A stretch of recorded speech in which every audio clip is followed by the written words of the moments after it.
Boa noite a todos, sejam todos bem-vindos à nossa live. É um prazer revê-los toda semana. E nós estamos hoje fazendo um assunto mais diversificado, porque eu fiz várias perguntas antes, melhor, eu recebi várias perguntas antes, e nós vamos conseguir trabalhar em cima dessas perguntas, em cima dessas dúvidas que cada um tem. A primeira coisa que a gente tem que colocar em prática, que a gente temos que lembrar, é que a nossa psique, ela envolve uma série de dados, melhor dizendo, o nosso cérebro desenvolve uma série de dados para nos proteger e garantir a nossa sobrevivência. Então, nosso cérebro é uma computadora de dados e ela tem a seguinte função: aumentar as chances da nossa sobrevivência e a procriação. Então, ela tem essas duas funções. Para isso, ela vai reduzir o máximo possível de incertezas. Agora, veja bem, como que a Ivone colocou? Como é que eu faço para lidar com as dúvidas dos problemas que eu tenho que resolver se eu fico na incerteza? A mesma colocação ali da Lia. Como é que eu lido com essa situação quando eu tenho que tomar uma decisão, eu tenho que ter uma tomada de decisão e eu tenho uma sequência de incerteza? E como é que eu faço para tomar essas decisões quando essas decisões, eu tiro o óculos porque está refletindo muito, quando essas decisões têm a ver com parentela? Vamos vendo como que o assunto vai encaixando um no outro dentro da pergunta. Eu tenho que tomar decisões e essas decisões, ela está relacionada comigo, mas ela também está relacionada com as pessoas que convivem comigo. E nós temos ali uma família, que é aquela família que está na nossa casa, que mora conosco, nosso marido, a nossa esposa, os nossos filhos. E esta família que mora conosco, nós vamos chamar de família. A outra família consanguínea, que não está mais, que nós não estamos mais com ela, nós vamos chamar de parentela. Mais da metade dos problemas que nós temos para resolver está relacionado com a parentela. Nós temos que lidar com um genro, nós temos que lidar com uma nora, nós temos que lidar com um neto. Ai, mas o neto é minha família, é sua família, mas ele mora lá na casa dele, lá na família dele, com a mãe e o papai dele.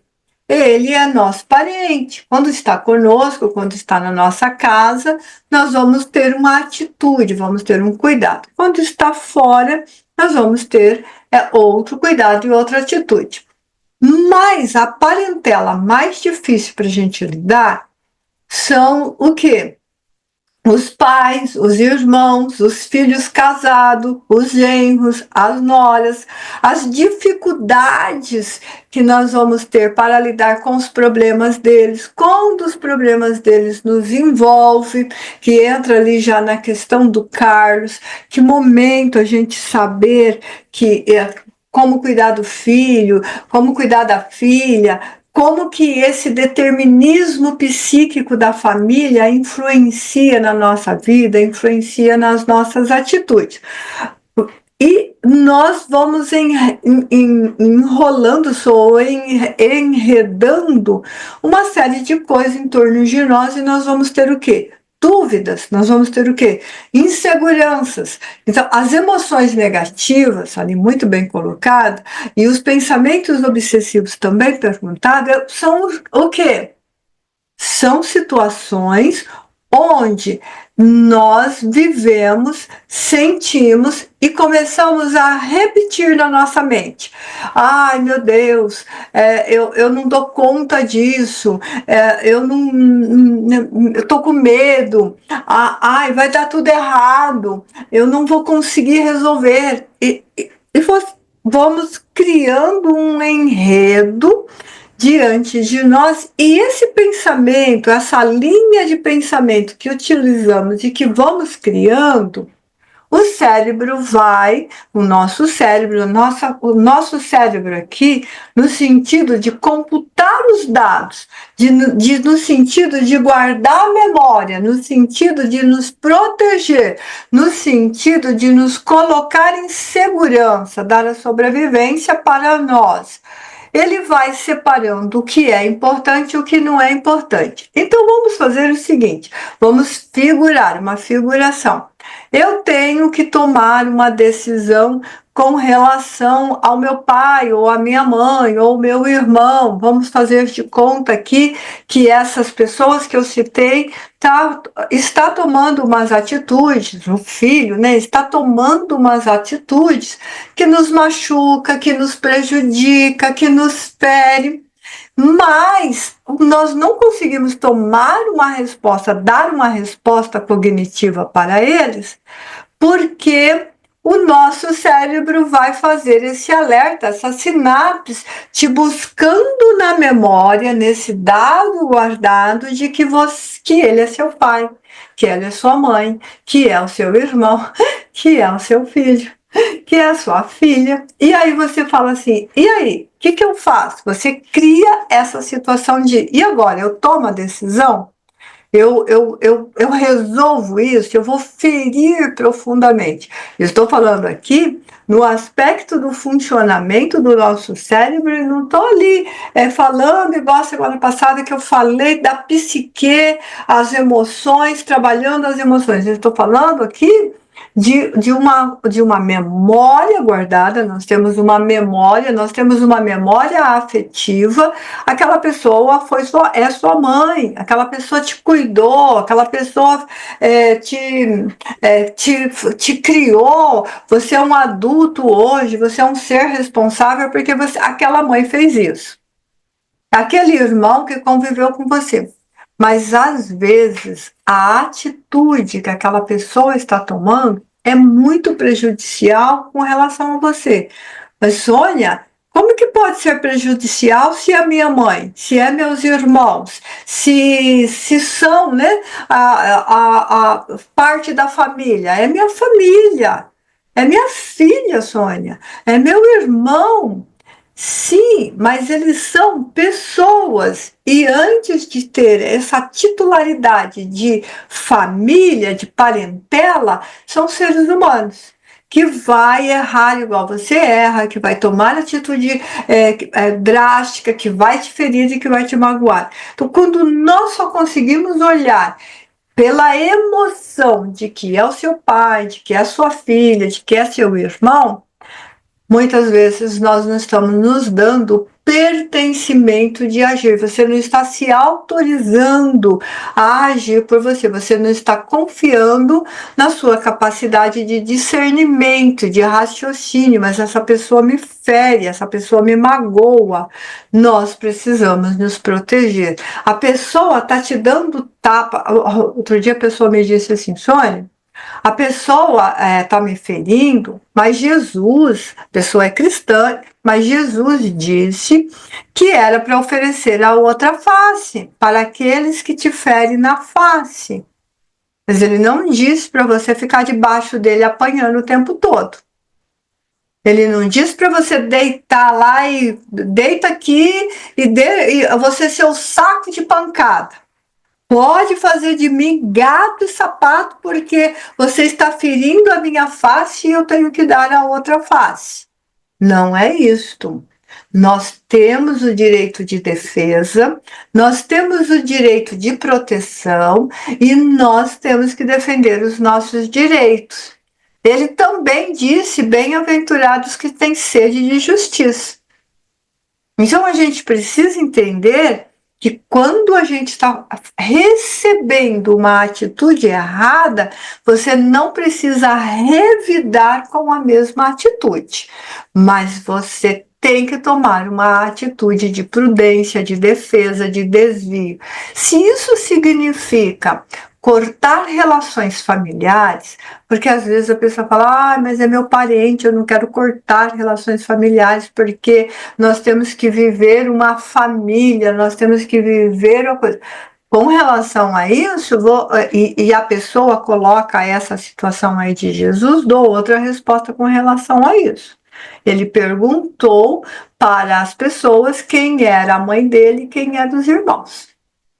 E ele respondeu que era aquele que fazia a vontade do Pai. O que ele quis dizer com isso? Ele quis dizer que tem uma lei moral, tem uma ética. E se a pessoa não está dentro dessa lei moral, se a pessoa não está fazendo essa ética e você está cumprindo essa ética, afasta-se. É necessário. É necessário afastar, é necessário ir. E Jesus disse assim, ó, leva a minha paz e dá a minha paz. Mas se a pessoa não quiser a minha paz, vocês podem procurar, eu não vou saber o item agora, mas vocês podem procurar. Ide em meu nome, levai a minha paz. E eu deixo a minha paz. Eu vos dou a minha paz, eu vos deixo a minha paz, ide levai a minha paz. Mas se a pessoa não quiser, ele completa a frase. A gente só lê até ali. Mas ele completa dizendo, se a pessoa não quiser, e sair dali e chacoalhe o pó da sandália. Chacoalhe o pó da sandália, saia dali. Então, às vezes, a gente fica num relacionamento abusivo sem entender que é um relacionamento abusivo e a gente fica sofrendo ali porque tem essa conotação de parente. Gente, o fato de ser o seu parente consanguíneo não significa que ele está tendo uma ação boa com você. Se ele não está tendo uma ação boa, você tem que tomar as medidas cabíveis. As medidas cabíveis, alguns casos, é ir na justiça, é buscar os seus direitos, e outros casos é só se afastar.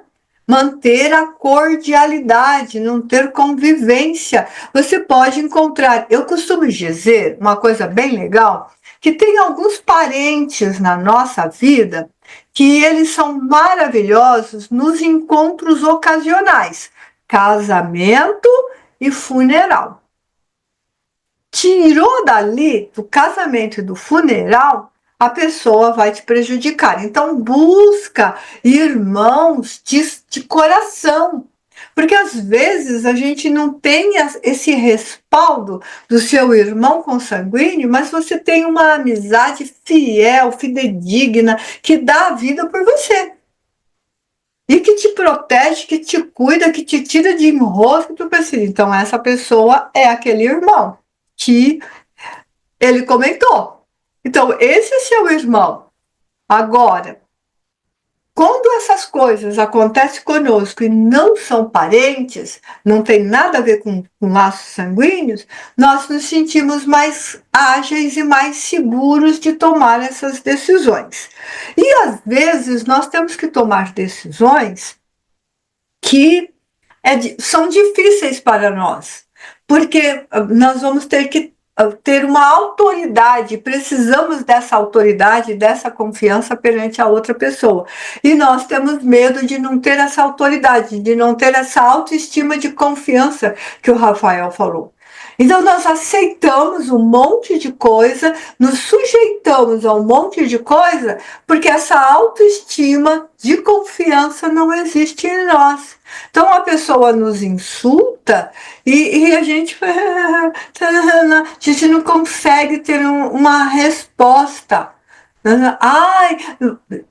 Uma resposta adequada para cada situação. Nós não podemos nos permitir. Eu não posso abusar a outra pessoa, mas eu não posso também permitir que ela me abuse. Existe um espaço de livre-arbítrio. Então, eu tenho que tomar uma decisão. Vamos lá, as duas questões ali da Lia e da Ivone. Eu tenho que tomar uma decisão, mas eu não sei qual é a decisão. Eu não sei se eu estou certa, eu não sei se isso não vai complicar. Analise se você não está fazendo porque aquela pessoa é um seu parente, ou é uma pessoa que você não consegue manter confiança e autoestima. Analise se você, coisa que você, aquela decisão que você tem que tomar, se essa decisão é muito importante para você, vai te colocar numa situação segura, mas você vai ter que cortar alguma relação, ou você vai ter que a pessoa vai ficar magoada com você e ferida. Se a pessoa se magoar numa causa que você é justa, nós não podemos agradar a gregos e troianos. Então, muitas vezes nós vamos magoar uma pessoa numa causa justa. Aquela pessoa magoa a gente também, e outras pessoas magoam a gente também. Aí, mas eu não posso ficar engolindo George. Lembra do George? O George tá ali. Eu não posso ficar engolindo George porque eu não vou. Ai, porque eu vou ferir. Ai, porque é minha filha. Ai, porque é meu marido. Ah, não. Gente, o que é isso? O casamento não foi feito para a pessoa abusar uma da outra. O casamento é uma sociedade onde os dois têm que fazer de tudo para investir para que ele fique bom. Cada um fazendo a sua parte. Não adianta eu ter um casamento onde não há esse respeito, não há essa confiança, não há essa autoestima. Não é um casamento, não é uma sociedade, é uma república, e na república cada um faz o que bem quer e ainda decide as coisas que mais quer. A insegurança, ela vem do nosso medo da consequência da decisão que nós vamos tomar. Quando eu falo uma coisa para uma pessoa, quando eu tomo uma decisão, eu vou ter uma consequência, eu vou ter uma resposta, eu vou ter uma volta disso. A insegurança vem da resposta que o outro vai dar. O caminho certo aqui é a decisão que eu vou tomar, ela é importante para mim? Ela vai me socorrer? Vai. Eu vou ficar numa posição segura? Sim. Eu estou sendo justa? Sim. Eu estou interferindo no livre-arbítrio de outra pessoa? Não. Eu estou agindo fora da lei? Não. Eu estou agindo fora da moralidade? Não. Tome a decisão. A omissão também é um crime, caso vocês não saibam. Se omitir diante de uma coisa que você pode fazer, não vai te resolver o seu problema. Então, a gente vai trabalhar. Vou trabalhar mais ainda a insegurança mais vezes e vou trabalhar mais essa situação aí que é a questão da Flávia também. O determinismo psíquico. O que é o determinismo? O determinismo psíquico são coisas, são padrões de repetições que os nossos filhos repete igualmente o que nós fizemos. Então vamos lá. Para a gente entender, a psicanálise diz que pode atingir até a quarta geração. Então, para a gente entender isso daqui, meu filho, eu sou pai, a minha mãe, a minha avó.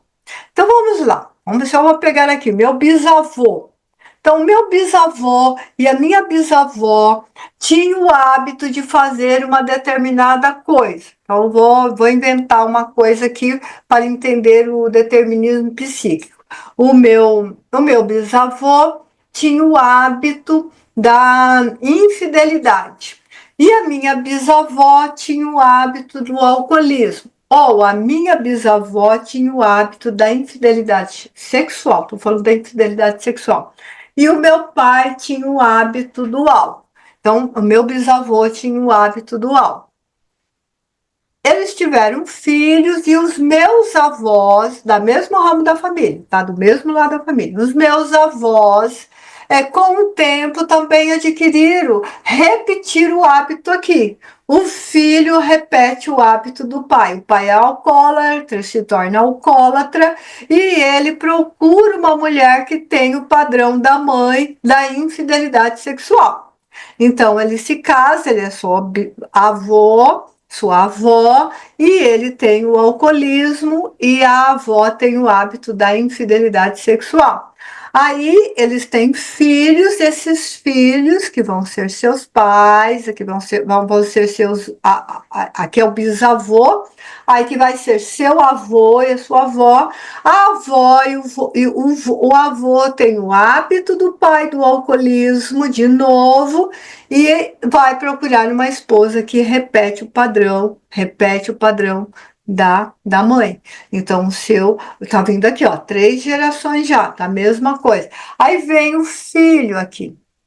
Se esse filho não quebrar o padrão, se ele não. Nossa, meu pai é alcoólatra. Vamos fazer de conta que ele quebrou o padrão. Nossa, meu bisavô era alcoólatra, meu tataravô era alcoólatra, minha bisavó era alcoólatra, meu avô era meu pai é alcoólatra. Eu não quero ser alcoólatra. Ele toma a opção de não utilizar a bebida de álcool, ele toma a opção parecida, e eu também não quero uma mulher que tem o hábito da infidelidade sexual, e ele procura uma mulher com mais regras de moral, blá blá blá blá blá blá.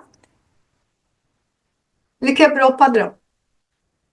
O filho dele não vai repetir aqui atrás, porque ele quebrou o padrão. Se ele não quebrar o padrão, se ele repetir o hábito dos pais, ele ser alcoólatra, ele vai procurar o mesmo tipo de mulher e o filho vai ter que quebrar o padrão ou repetir o padrão. Isto é o determinismo psíquico.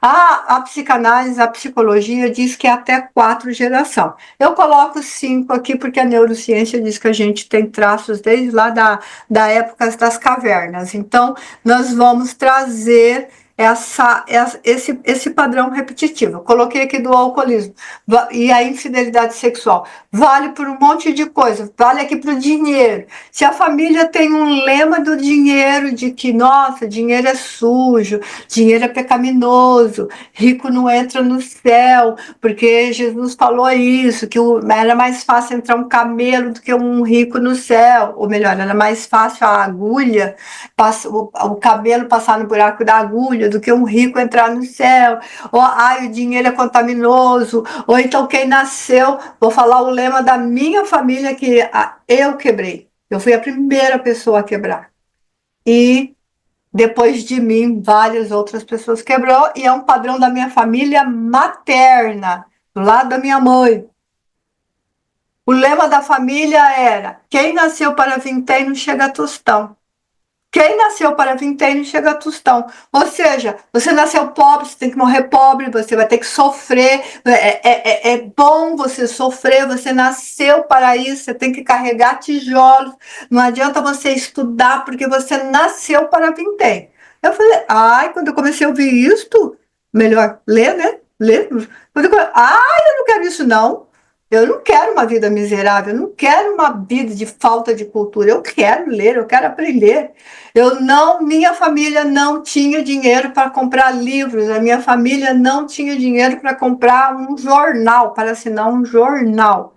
Eu ia na rodoviária da minha cidade, um buraquinho de coisa. Eu ia lá, porque a empresa assinava jornais, o Estadão, a Folha de São Paulo, aquele outro que fala só de finanças, que eu me fugi o nome agora, Mercantil, eu acho, só fala de finanças, e coisa parecida. Ele assinava um monte de jornal. A revista Isto é Senhor, a revista Cruzeiro antes disso, a revista Veja, um monte de coisa que eles assinavam para os funcionários. Ninguém pegava para ler. Ninguém pegava para ler.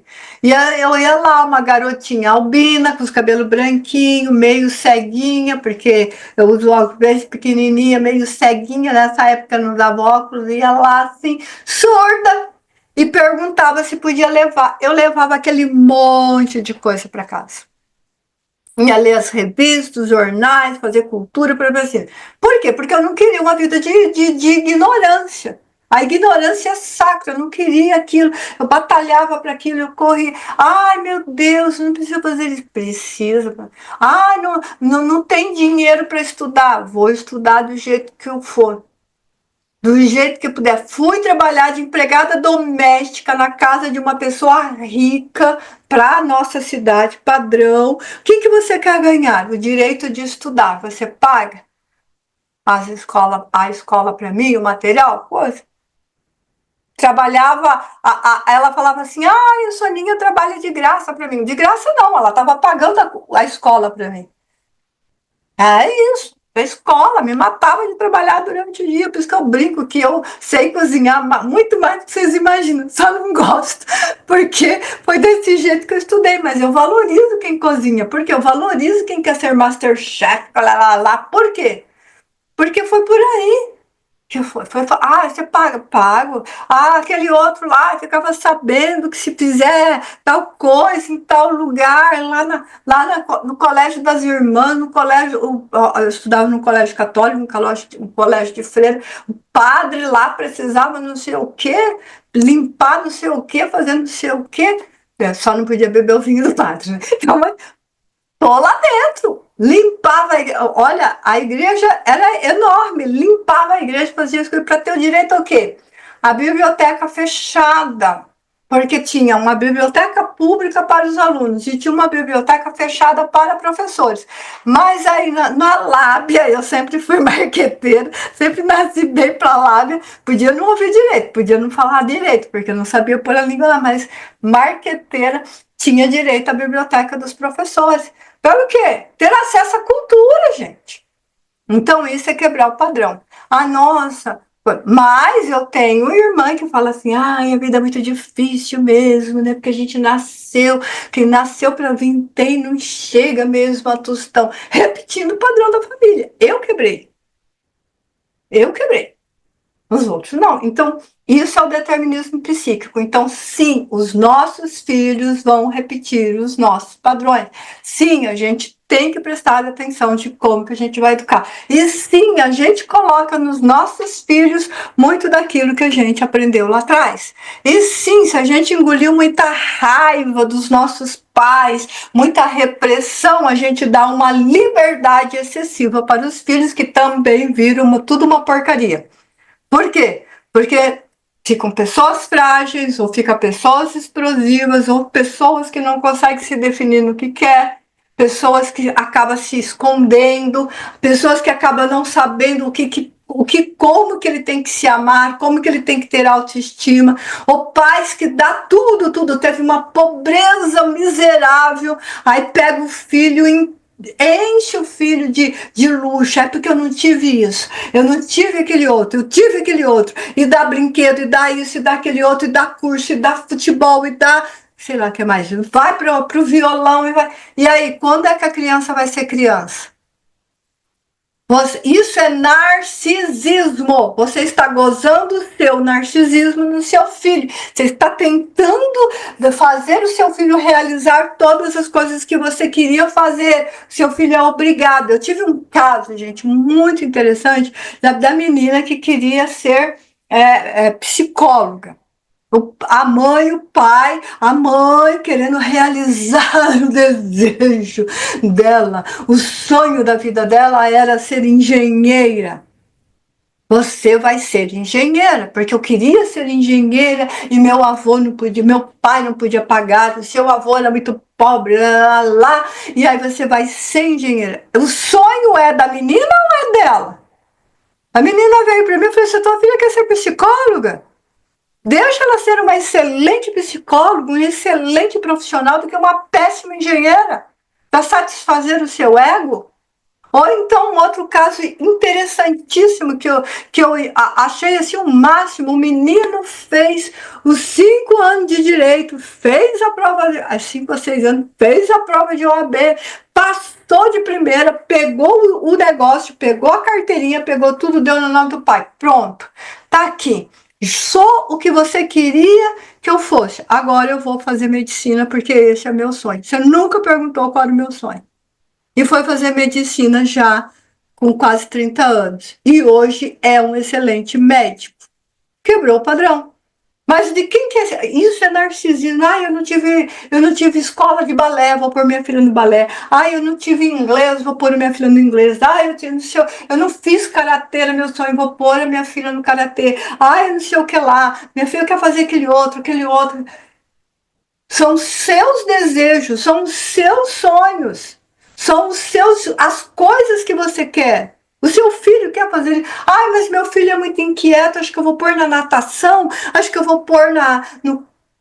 Não! Você queria fazer natação e não fez? Você quer? Você vai fazer natação agora, nada te impede. Vai fazer direito agora, nada te impede. Vai, deixa. As escolas estão cheias de pessoas acima de 50 anos. Eu estou na escola, eu nunca deixo de estudar, entendeu? Mas deixa seu filho ser seu filho, deixa ele ser o que ele é. Não, mas ele tem que fazer, tem que ser nessa, porque às vezes o coitado só quer ser mecânico. Não sei quem que me contou essa semana de um. Ah, foi o Rafael que contou de um rapaz que é direito, mas o prazer dele, o sonho dele é consertar eletrodoméstico. Fazer conserto de geladeira, conserto não sei o que lá, não sei o que lá mais, não sei o que lá mais. Ele fala que é um hobby. Ele se realiza no sonho. Vá se saber o quanto que ele foi obrigado a fazer direito. Então, nós precisamos pensar nisso. Às vezes o nosso filho só quer ser um mecânico. Eu só sabe? Então, cuidado se a gente não coloca muito nosso narcisismo em cima dos nossos filhos, porque não tem jeito de viver sem narcisismo. Tem muitos assuntos aqui ainda para falar. Tem muitas outras coisas aqui, adolescência, a coisa não vai dar para falar tudo hoje, mas a gente continua a semana que vem falando desses assuntos dentro dessas perguntas. O microfone está aberto. Alguém quer falar alguma coisa? Quer perguntar alguma coisa? Eu respondi algumas das perguntas ou ficou algumas coisas em dúvidas? Carlos, eu respondi a sua pergunta. Respondeu sim. Ficou satisfeito ou Respondeu. ficou magoado? Não, fiquei satisfeito. Eu, como pai, mudei a minha forma de agir com os meus filhos em cima do que eu aprendi e estou aprendendo diariamente na mentoria com você, porque eu era um passa-mão na cabeça, ok? Eu tratava meus filhos como bebês, né? E eu tive que mudar esse padrão. E ainda tenho muita coisa para aprender, mas um degrau de cada vez. Mas Degrau de cada vez. exatamente. Tá? Mas eu Tomar não cuidado estou para não cair estático. no degrau, né? Degradando, Exatamente. degringolando, está descendo do degrau. A gente prestar Uso o atenção. corrimão para subir cada degrau, devagar, mas sempre subindo, descendo nunca mais. E tem dado bastante resultado, porque é muito gratificante quando um filho vira para você e diz assim: Eu te amo, pai. E demorou para você ouvir isso, né, Carlos? Muito, Muito, bastante, muito, né? muito. Porque às vezes a gente satisfaz demais os desejos e esquece de dar ensinamentos, né? Respondeu a sua Exatamente. questão, Ivone e Neide? Respondeu? Neide? Respondeu um pouco, Respondeu. ainda vou falar mais. É, tá, já tá ótimo já. Obrigada. Nada. A questão da Ana Laís, que é o transtorno de ansiedade, eu vou falar isso inteirinho, só a live, porque muitas coisas, eu sei do que ela está querendo saber, do pânico, da tag, são coisas mais profundas e mais técnicas. Eu vou trazer o assunto inteirinho para ela, mas ajudou em alguma coisa no assunto de hoje, Ana? Sim, Soninha. Com certeza, sempre é importante. Obrigada. Perfeito. Flávia, ajudou a sua dúvida para tomar as decisões com parentela? Ajudou, sim. Lia, ajudou na sua dúvida das decisões que você tem que tomar? Ai, muito, Sônia, ajudou muito. Queria até fazer um comentário Pode sobre fazer. você ler tudo que aparece, né? E você, o pessoal acho que nem sabe, mas você, Sônia, é uma biblioteca ambulante que todo o assunto eu ia perguntar para você. E também você me disse uma vez que eu achei muito engraçado, que você falou assim que a sua mãe dizia que era muito mais fácil sustentar um burro a pão do que a Sônia em livros, porque você lia muito. Leio muito ainda. Isso trouxe muitos benefícios, né? Olha que exemplo. Isso aí, Sônia, eu tô lendo agora muito mais do que eu lia. Eu não lia nada, na verdade, demorava 1 ano para ler um livro, 2 anos. Por você eu aprendi e estou aprendendo. Que Obrigada. bom, fico muito feliz. Eu fico muito feliz, né? Obrigada, Sônia. Ali uma vez assinou a revista Veja. 2 anos ela assinou a revista Veja, uma revista para ela e uma revista para mim, 2 assinaturas, né? Porque ela fala, não, Soninha gosta de ler, deixa eu fazer isso. Presente de aniversário, chegou para mim assim, presente de aniversário, 1 ano de assinatura Veja. Foi o melhor presente de aniversário. Maravilha, toda semana tinha notícias novas. Muito, muito bom isso. Isso que é gostoso, isso que é amizade. Tá vendo os irmãos, Flávio, que eu acabei de falar? Nós temos mais de 40 anos de amizade. Sabe? E uma sempre socorrendo a outra. Ela é mais do que uma irmã, ela é família. A Célia é igualzinho. A tia ajudou em alguma coisa, Célia?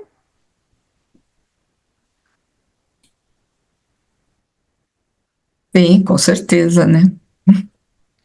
Tudo que os filhos fazem e o que a gente tem, como que temos que nos posicionar. Foi muito legal. Reviver tudo isso, retomar. Foi tudo bonitinho na fileirinha. Que bom. Gleice, te ajudou, querida? Ela tá quietinha lá. Neuza, Marta, auxiliou, que assim elas já vão abrindo o microfone. Deixa eu ver que interessante a quebra de padrões. Minha mãe sempre trabalhou demais e eu estudo para ser diferente. Olha lá, a mãe dela não tem tempo para a vida. A mãe dela é uma workaholic. Não tem tempo. Não tem tempo, ela só trabalha. Não existe outra coisa fora do trabalho, né? E ela está estudando para poder quebrar o padrão. Ela enxergou isso. Olha que coisa bonita, né? Neuza,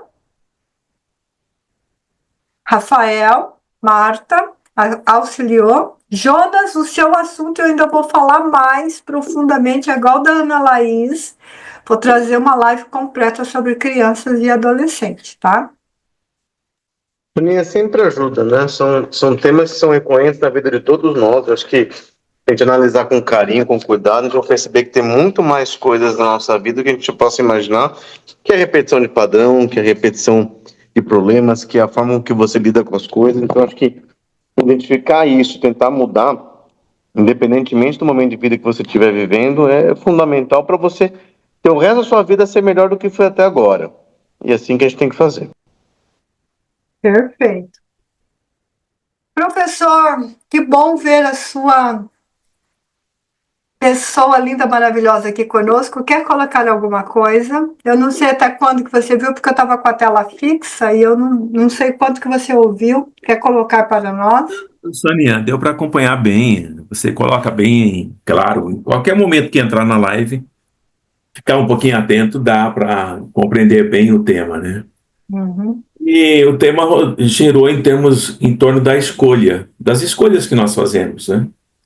E eu estava aqui meditando um pouquinho, enquanto você falava, que nós temos as próprias escolhas, escolhemos por nós mesmos.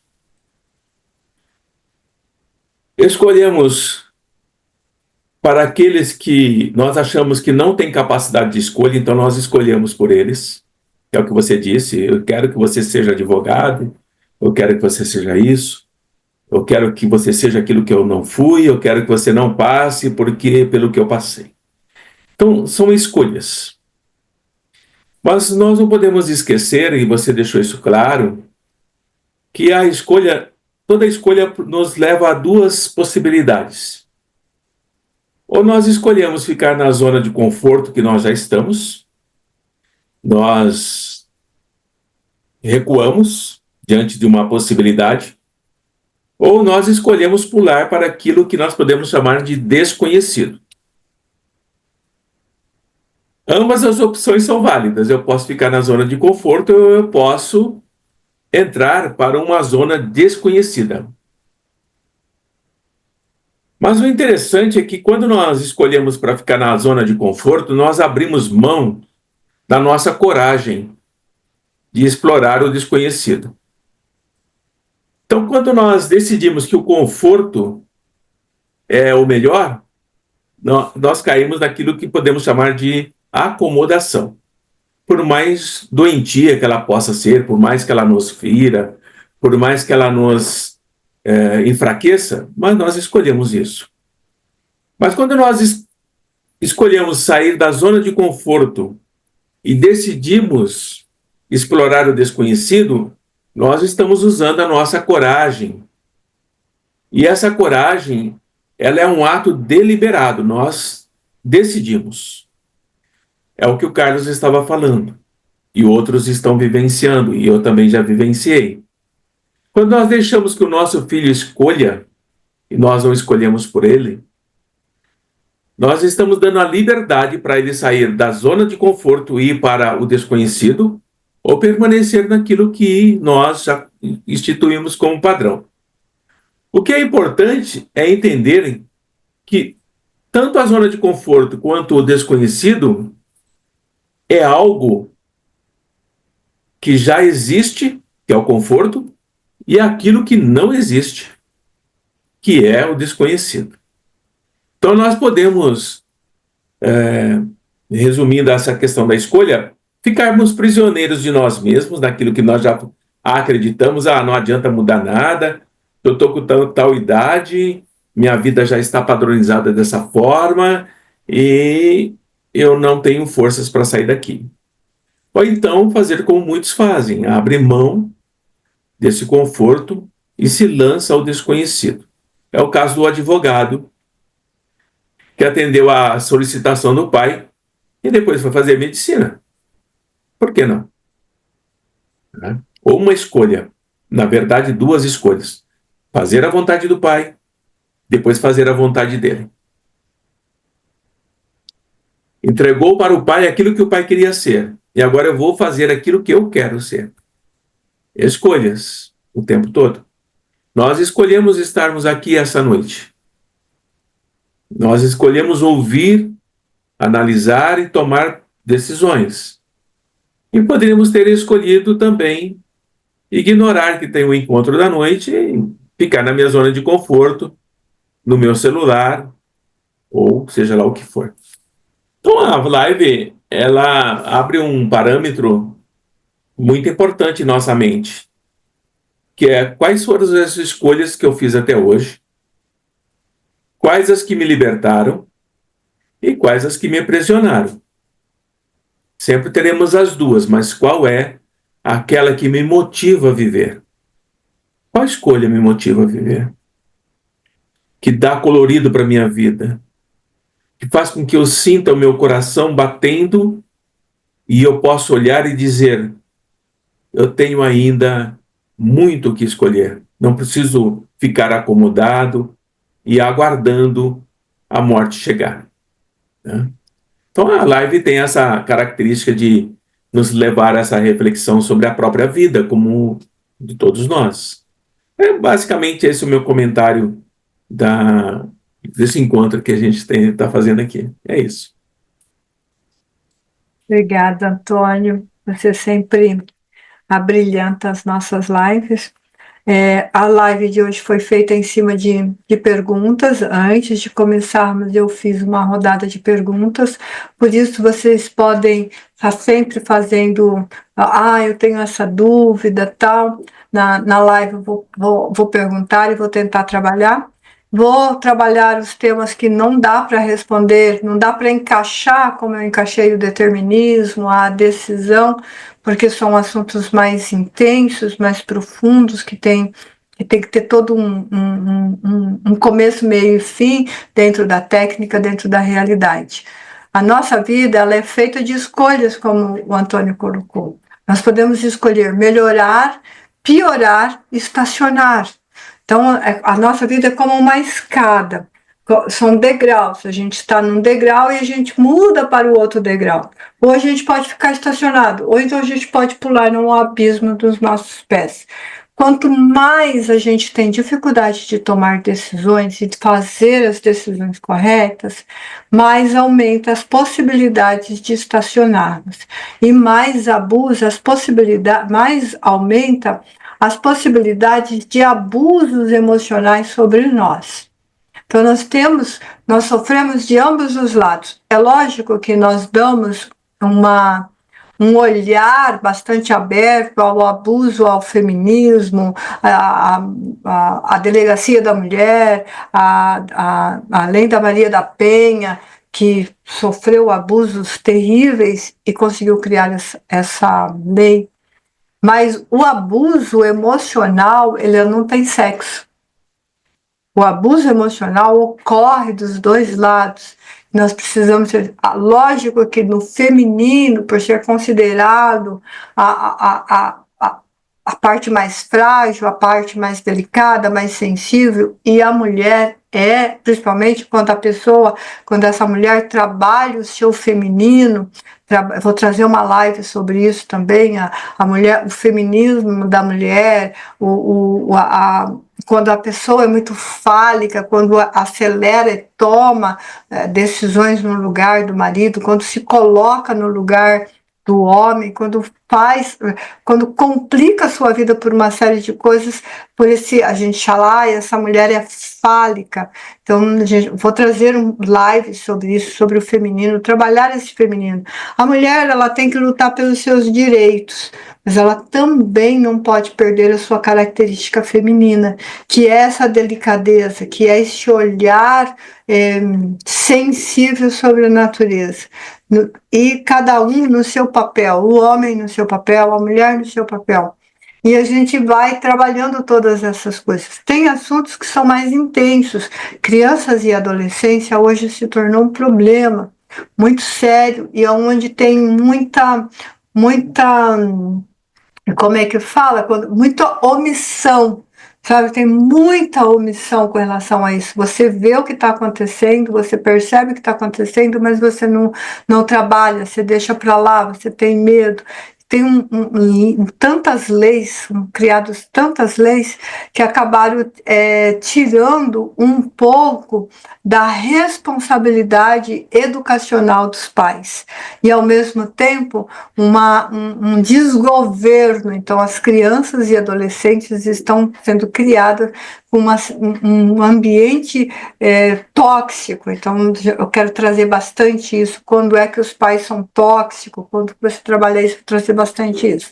E o transtorno também, quando você perde a mão, quando a sua ansiedade faz você perder a mão, quando a sua ansiedade te leva para um pânico, quando a sua ansiedade te leva para uma situação tão delicada que você mistura os personagens da sua vida. Lembrando que se você for do elemento feminino, você tem o seu papel de mulher, você tem o seu papel de profissional, você tem o seu papel de mãe, o seu papel de esposa.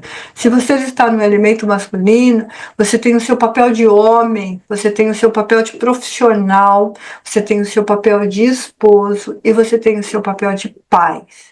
Então, às vezes, nós percebemos que os pais, numa separação, eles se dão o direito de voltar a ser solteiros sem nenhuma responsabilidade com a prole, e as mulheres estão carregando essa carga muito pesada. Quero trazer esses assuntos quando eu trouxer o feminino. porque isso é muito importante. Então, a live, ela tem esse teor educacional. O professor Antônio está sempre conosco, fechando aí, amarrando, às vezes eu deixo uma ponta solta, às vezes eu deixei escapar alguma coisa, ele fecha para vocês, porque a intenção da live, essa intenção da live é amadurecimento, é que vocês cresçam, que vocês se sintam felizes, livres, libertos, que tenham asas para voar sem esse peso emocional. E trazer também essa leveza. Eu sempre brinco que o meu lema é a leveza de uma pena e o peso de um universo. Por que eu brinco que é a leveza de uma pena? Porque a gente precisa ter essa leveza. Nós precisamos ter esse equilíbrio, nós precisamos dançar ao ar. Mas nós também temos que ter um peso de autoridade, de confiança, de autoestima, de respeito, e nós precisamos disso, e nós estamos perdendo isso. Então, essa é a função da live. É um processo educacional. Sim, é um processo educacional, mas é um processo de liberdade também. Então, eu fico muito feliz quando vocês participam. Compartilhe com os amigos, divulgue, fala, é um canal aberto, é um canal pequeno, é um canal para a gente aprender, é no Zoom, você não vai estar olhando ali no chat e tentando colocar as suas perguntas e colocar, eu sofro isso, eu sofro aquilo e não tem ninguém para ler, ninguém para responder. É no Zoom, é ao vivo e a cores, como a gente dizia antigamente, ao vivo e a cores, é olho no olho, é nesse toque, é nesse aconchego, é nesse acolhimento. Então, divulgue, fale para vocês. É um canal de psicologia, é um canal de psicanálise aberto para vocês. É um canal de crescimento que faz vocês crescerem. E você pode trazer um amigo que às vezes não tem um dinheiro para uma terapia, às vezes você pode trazer um amigo que vive um conflito familiar, espiritual. Lembrando que o meu tripé de análise é o pessoal, o profissional e o espiritual. Às vezes a pessoa não tem esse tripé, às vezes a pessoa não tem esse fundamento, às vezes a pessoa está perdida na vida. Aí a importância de divulgar um canal aberto para ele, um canal gratuito para ele, porque a live é gratuita. Ela vale milhões, mas ela é gratuita. Entendeu? Então divulgue, comente com todo mundo. Boa noite para vocês, tenham um bom fim de semana, muita paz, muita alegria. Vou mandar uma mensagem já para você, Neide, fica atento aí no seu celular, que eu preciso te passar uma mensagem.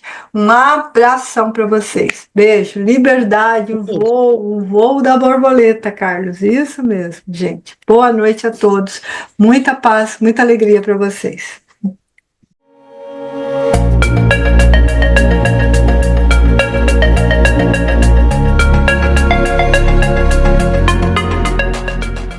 Meu amigo, você conhece o canal Sônia Divine? Não conhece? Então vou te explicar o que é o canal Sônia Divine.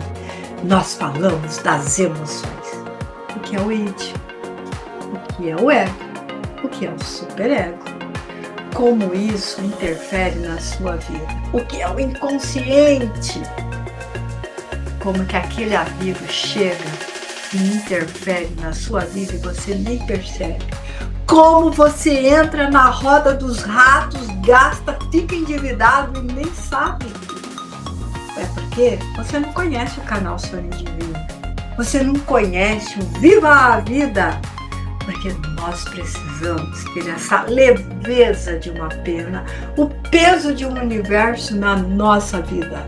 Tendo consciência do que nós somos, o que nós queremos, para onde nós vamos e de que maneira que nós vamos fazer isso. O canal Sônia Divine é um encontro de amigos. Tem lives semanais, de quinta-feira às 19 horas. Convide os amigos, venha para este programa. Seja diferente, saia da rotina de todo dia, para de ver dancinha, venha aprender, venha se autoconhecer. Você não vai se arrepender. Se inscreve no canal Sônia Divine, ative o sininho, avise os amigos e faça aquela festa, a festa do autoconhecimento. Mude a sua vida, mude a sua rotina, saia do mesmo. Saia daquela situação de que eu não sei o que eu quero fazer, não sei para onde eu vou. Venha para o canal Sônia Divine e você vai se encontrar, isso eu tenho certeza. Venha!